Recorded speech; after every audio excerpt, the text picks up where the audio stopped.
When I pulled out the manila folder at my son's promotion dinner and slid it across the table to Jessica, her perfectly painted smile cracked like ice on a frozen lake. "What's this?" she said, her voice tight. I looked around at the 12 guests, my son, Michael's colleagues and friends, all waiting, wine glasses suspended midair. "These," I said calmly, "are court records showing that Jessica Chen has been charged with fraud in 2 separate provinces. And this recording device in my pocket has been running for the past 30 minutes, capturing every word of her threat against me in the kitchen." The color drained from her face. Michael's chair scraped backward. And just like that, the woman who tried to steal my life's work was exposed in front of everyone who mattered. But I'm getting ahead of myself. Let me back up 6 months. My name is Robert Harrison. I'm 64 years old, and for the past 40 years, I've owned Harrison's Automotive in East York, Toronto. Started it in 1985 with nothing but a toolbox, a bank loan, and my late wife Catherine's unwavering belief in me. Catherine passed 3 years ago from a stroke. Sudden. One morning she was laughing at my terrible coffee. The next she was gone. The doctors said it was quick, that she didn't suffer. But I still catch myself making 2 cups every morning before I remember. After Catherine died, the garage became everything. Not just a business, but my purpose, my routine, the thing that kept me from drowning in that empty house. We'd built it together, really. Catherine handled the books for 30 years, while I handled the engines. By 2024, Harrison's was worth about $1.2 million. Good location, loyal customer base, solid reputation. We'd always planned to pass it on to our son Michael when the time came. Michael's a good kid, 35 now, works in marketing for a pharmaceutical company, doing well for himself. He's never been particularly interested in cars, which is fine. I'd never force it on him. But the plan was always that, when I retired or if anything happened to me, he'd inherit the business, sell it if he wanted, use the money to set himself up. Catherine and I had it all written out in the will. Michael's been single most of his adult life, focused on his career, he'd say. A few girlfriends here and there, nothing serious. So when he called me last May, voice all excited, saying he'd met someone special, I was genuinely happy for him. "Dad, her name's Jessica Chen.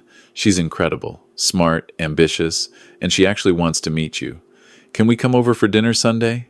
That Sunday, I made my specialty, pot roast, the way Catherine used to. Spent all afternoon in the kitchen, probably overdid it. But I wanted to make a good impression. When Michael arrived with Jessica, my first thought was that she was stunning. Early 30s, sharp dresser, confident handshake, bright smile. She looked me right in the eye when we met. "Mr. Harrison, Michael's told me so much about you, and about how you built this incredible business from nothing. That's so inspiring." We sat down to dinner, and Jessica was charming. Asked all the right questions, laughed at my stories, complimented the food. She seemed genuinely interested when I talked about the garage, about the early days, the struggles, the victories. "So the business is worth over $1 million now?" she asked, cutting her roast. "That's remarkable for an independent shop. Most get bought out by chains." "We've had offers," I said, "but I could never sell. Too many memories there." "Of course," she said softly. "Michael mentioned his mother worked there too. That must make it even more special." I liked her. Michael was glowing, clearly head over heels. After they left, I called my sister Janet. "I think he's finally found the one," I told her. Over the next few months, Michael and Jessica became inseparable. They'd come over every couple of weeks for dinner. Jessica always brought wine, always asked about the business. Sometimes her questions felt a bit pointed, a bit too specific. "So, Michael will inherit the garage when you retire, right?" she asked one evening in July, just casually, while helping me clear dishes. "That's the plan," I said. "And you've got everything set up legally? Estate planning? All that?" "Yeah, all sorted out years ago. Why do you ask?" "Oh, just making sure Michael's future is secure," she smiled. "You know how it is, planning ahead." There was something about the way she said it that felt off, but I pushed the feeling aside. She was thinking about her future with Michael. That was natural, wasn't it? In August, Michael told me they were moving in together. Jessica had a condo downtown. Nice place, apparently. He seemed nervous telling me, like he thought I'd disapprove. Dad, I know it's fast, but when you know, right? That's what you always said about Mom. I did say that. I agreed. I'm happy for you, son. But after he left, I sat in my living room for a long time, staring at the photo of Catherine on the mantel. What do you think? I asked her picture. She just smiled back at me, frozen in time at our 25th anniversary party. September came, and with it, Michael's big news. He'd gotten a promotion at work, senior marketing director. Big raise, company car, the works. He was thrilled. We should celebrate, he said over the phone. Jessica wants to host a dinner party at the condo. Nothing huge, maybe a dozen people. You'll come, right? Wouldn't miss it, I said. The dinner was set for October 15th, a Saturday evening. I bought a new shirt, even got a haircut. Wanted to look presentable for my son's achievement. But 3 days before the dinner, everything changed. I was at the garage, under a 2019 Civic, replacing a transmission, when my phone buzzed. Text from Jessica. Hi, Robert. Can you come by the condo this evening, around 7? I want to go over some details for the dinner. Michael's working late. I thought it was odd she'd text me directly. Usually everything went through Michael, but I figured she just wanted to make sure the party went smoothly. I cleaned up, drove to their condo in Liberty Village. Jessica answered the door in yoga pants and a sweater, glass of wine in hand. Robert! Thanks for coming. Come in, come in. The condo was modern, all glass and steel, expensive furniture. Not really my taste, but impressive. So what did you need to go over? I asked, standing in the entryway. Oh, we can talk about that in a minute. Can I get you a drink? Coffee? Wine? I'm okay, thanks. She gestured to the living room. Please, sit. Make yourself comfortable. I sat on the edge of their leather couch. Jessica sat across from me, crossing her legs, studying me over her wine glass. Robert, I'm just going to be direct with you. That's how I operate. Michael and I are getting serious. Very serious. We're talking about marriage.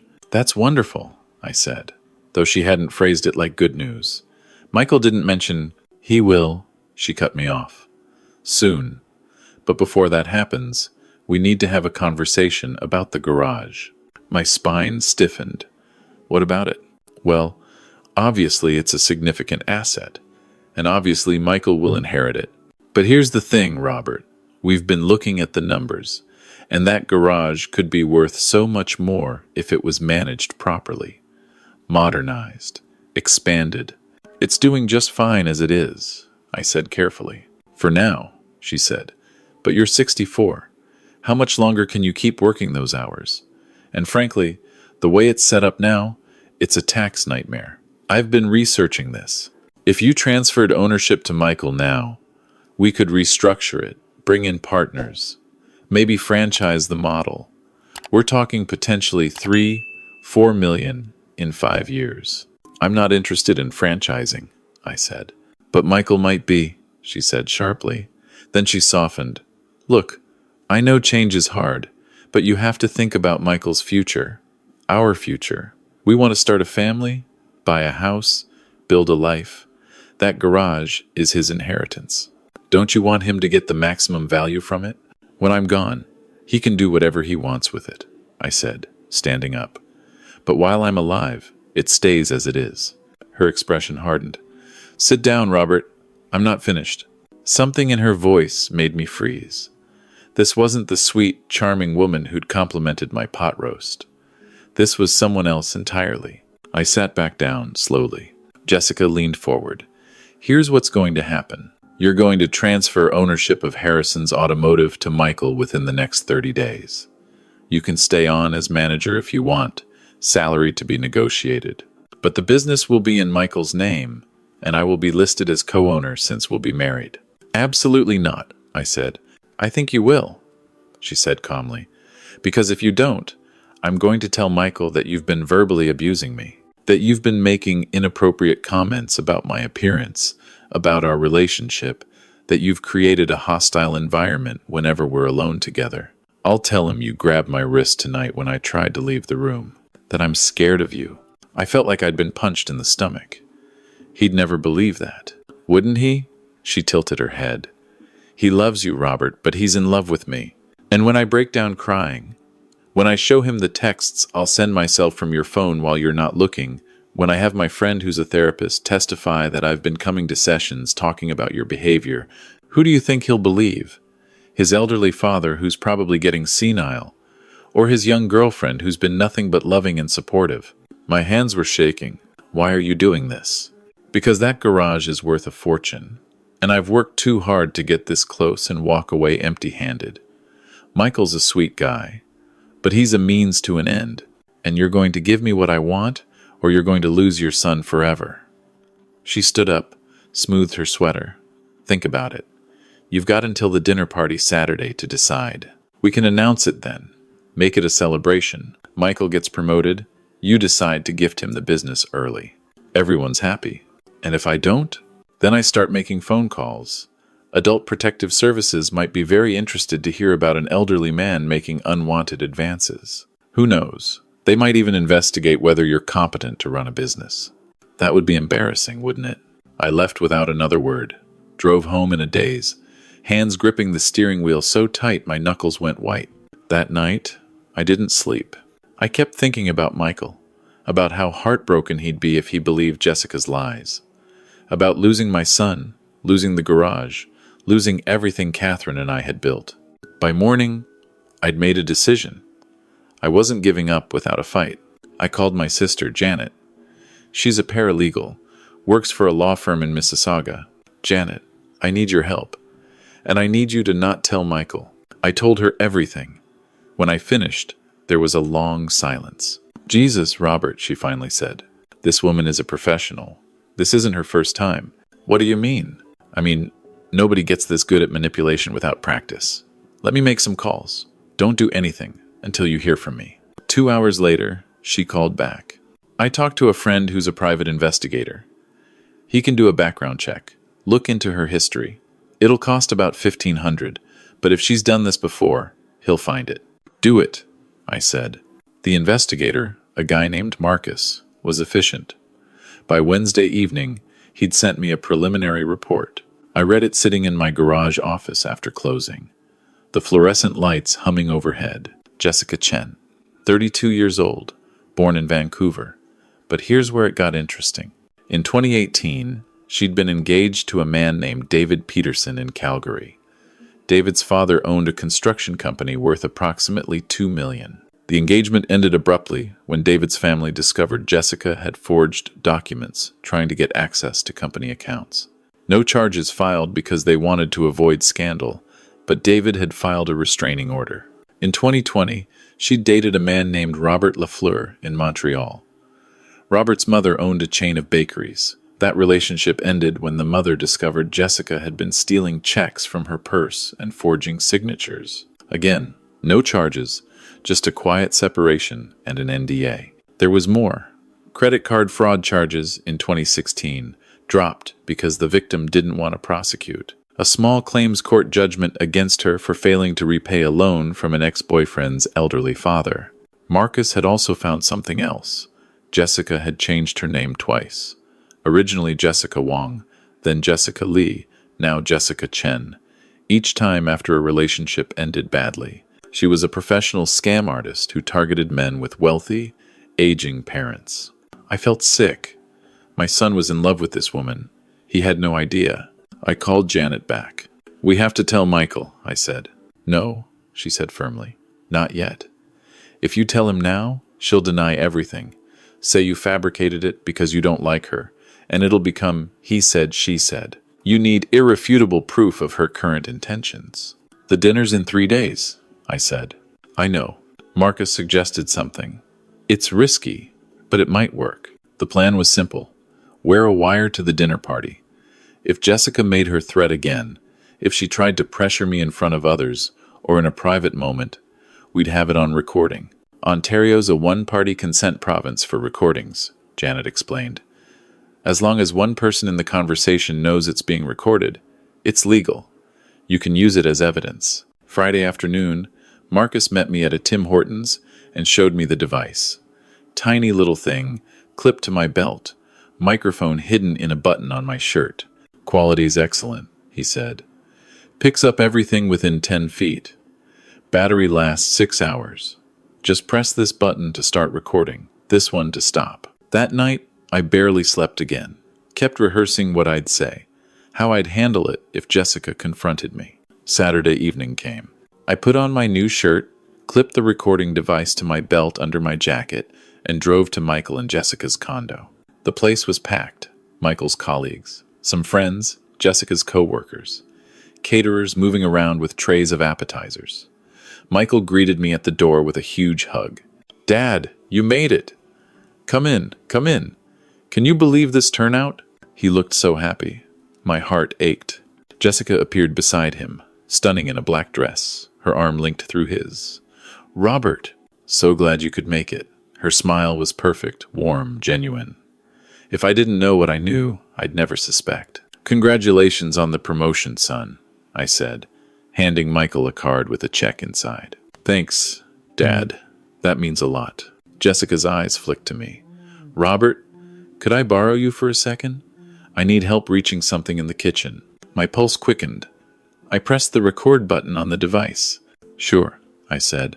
I followed her through the crowd to the kitchen. It was empty, the caterers temporarily in the living room. Jessica closed the kitchen door, leaned against it. Her warm smile vanished. "Have you made your decision?" she asked quietly. "I'm not signing anything," I said, keeping my voice steady. Her jaw tightened.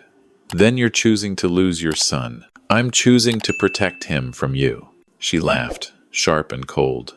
"Protect him? Robert, you have no idea what you're dealing with. After tonight, I'm going to tell Michael that you cornered me in here and made inappropriate comments about my body. I'll cry. I'll be devastated. And he'll believe me because he loves me. He loves you because he doesn't know who you really are." "And whose fault is that?" she hissed. "You've had months to say something, but you didn't because you knew he wouldn't believe you. And he won't believe you now. But you know what? I'm done being patient. Here's your last chance.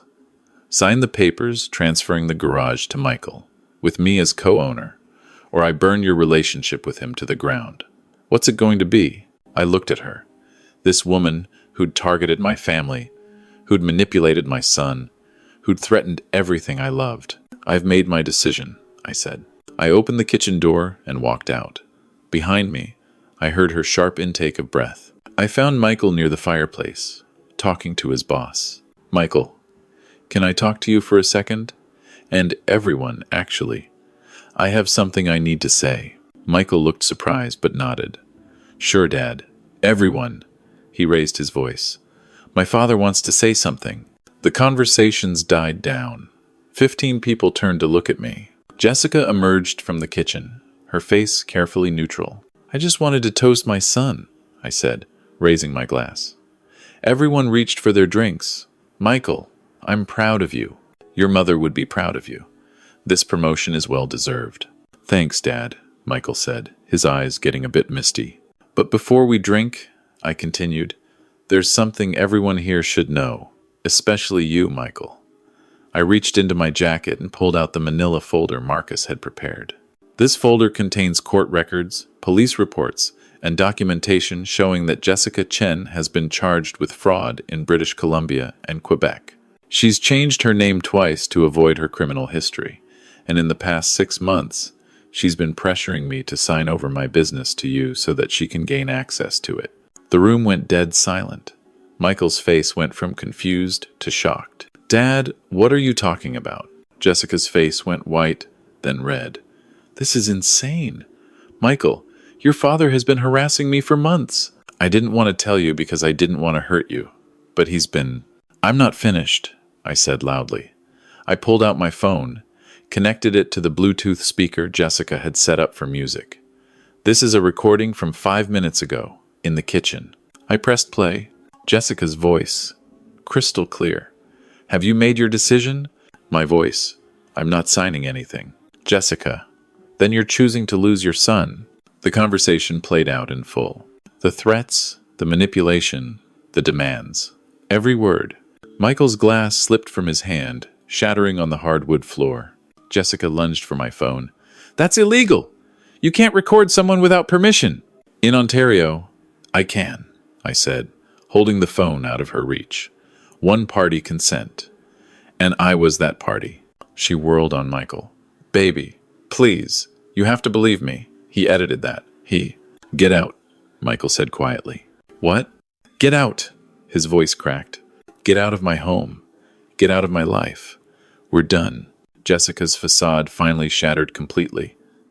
"You're an idiot, Michael. You and your pathetic father. You think I ever loved you? You were just a meal ticket. That garage was supposed to be mine." She grabbed her purse, her voice rising to a shriek. "You'll regret this. Both of you." She stormed out, slamming the door so hard a picture frame fell off the wall. The room was frozen. No one knew where to look. Michael stood there, staring at the broken glass at his feet, tears streaming down his face. "I'm sorry, son," I said quietly. "I'm so sorry." He looked up at me, his face crumpling. "You knew? How long have you known?" "A week. I hired an investigator after she threatened me." "Why didn't you tell me? Would you have believed me?" He opened his mouth, then closed it. We both knew the answer. One of his colleagues, a woman named Sarah, stepped forward. "Michael, I think maybe we should all go. Give you and your dad some space." People filed out quietly, murmuring condolences, looking uncomfortable. Within 10 minutes, the condo was empty except for me and Michael. He sat down on the couch, head in his hands. I sat beside him, like I used to when he was little and had a nightmare. "She played me," he said. "She completely played me, and I fell for it. She's a professional, Michael. This is what she does." "I was going to propose," he whispered. "I bought a ring last week. I was going to do it tonight, after everyone left." He pulled a small box from his pocket, opened it. A diamond glinted in the light. My heart broke for him. "Son, this isn't your fault." "How is it not my fault? I brought her into our lives." "Into your life? She threatened you because of me." "You did what anyone does when they fall in love. You trusted. That's not a weakness." He was quiet for a long time. "Then, what happens now?" "Now? Now we file a police report with this recording. We make sure she can't do this to anyone else. And then you heal, and you move forward." "I don't know if I can trust anyone again, Dad." "You will," I said. "It'll take time, but you will. Your mother used to say that one bad apple doesn't spoil the whole orchard. You just have to throw out the bad one and keep the good ones." He gave a watery laugh. "That's terrible wisdom. It was your mother's." What can I say? We sat there in the wreckage of his celebration, father and son, and slowly, he leaned his head on my shoulder like he used to when he was small. "Thanks for protecting me, Dad," he whispered. "Always, son. Always." The next week was hard. Michael stayed with me at the house, couldn't face the condo. We filed a police report, gave them the recording, and all of Marcus's documentation. The police told us they'd investigate, see if they could build a case for attempted fraud or extortion. Jessica had disappeared, packed up her things from the condo while Michael was at work, left no forwarding address, blocked both of us on everything. Janet did some digging and found out that she'd already updated her social media with a new name, Jessica Park. She was in Vancouver, according to a mutual friend's comment, starting fresh. "She's going to do this again," Michael said when I told him. "Probably," I said, "but at least we've documented it. Next time someone searches her name in a court database, this'll come up." "It's not enough." "No," I agreed. "It's not. But it's what we've got." Michael went to therapy, took some time off work. Slowly, over the weeks and months, he started to seem more like himself. 6 months later, we were at the garage together. I'd asked him to help me with inventory. Just wanted the company, really. He'd been coming by more often, sometimes just to sit in the office and talk. "You know," he said, looking around at the bays, "the tools, the cars in various states of repair, I never really appreciated this place. What it meant, what you and Mom built." "It's just a garage," I said. "No, it's not. It's 40 years of your life. It's your and Mom's legacy. Jessica saw it as money, but it's so much more than that. Your mother would have liked hearing you say that." "I miss her," he said quietly. Me too, son. Every single day. We worked in comfortable silence for a while. Then Michael said, Dad, I've been thinking, when you do retire, whenever that is, I don't want to sell this place. I looked up, surprised. I want to keep it, he said. Maybe hire a manager to run it, but keep it in the family. Keep Mom's memory alive. Is that okay? I felt my eyes getting wet. That's more than okay, Michael. That's perfect. He smiled, the first real smile I'd seen from him in months. A customer came in then, an old regular, and I went to help them. As I talked about brake pads and oil changes, I caught sight of Michael through the office window. He was looking at the framed photo on my desk, the one of Catherine at the garage's grand opening in 1985, her hair in that terrible 80s perm, her smile bright enough to light up the whole city. And I thought about how close we'd come to losing everything. How one woman's greed had almost destroyed my relationship with my son, almost stolen the business Catherine and I had built from nothing. But we'd survived. More than that, we'd come out stronger. That night, at home, I stood in front of Catherine's photo on the mantel. We did okay, I told her. Our boy's going to be just fine. In the photo, she smiled back at me, frozen in time at our 25th anniversary, looking at me the way she always had, with absolute faith that whatever came our way, we'd handle it together. And even though she was gone, I realized she was right. We'd handled it. Me and Michael, father and son, family. Some things, I thought, are worth fighting for. Some things are worth protecting at any cost. And that garage, that business, that legacy, it wasn't about the money. It was never about the money. It was about love, about memory, about the life Catherine and I built and the future we'd given our son. Jessica had tried to take that from us, but she'd failed. Because some things can't be stolen, can't be manipulated, can't be destroyed by threats or lies. Some things endure. And as I turned off the lights and headed to bed, I felt Catherine's presence, the way I sometimes did in quiet moments. Almost like she was there beside me, proud of how we'd protected what mattered most. Good night, Catherine, I whispered. And in the silence of the house, I could almost hear her voice. Good night, Robert. You did good.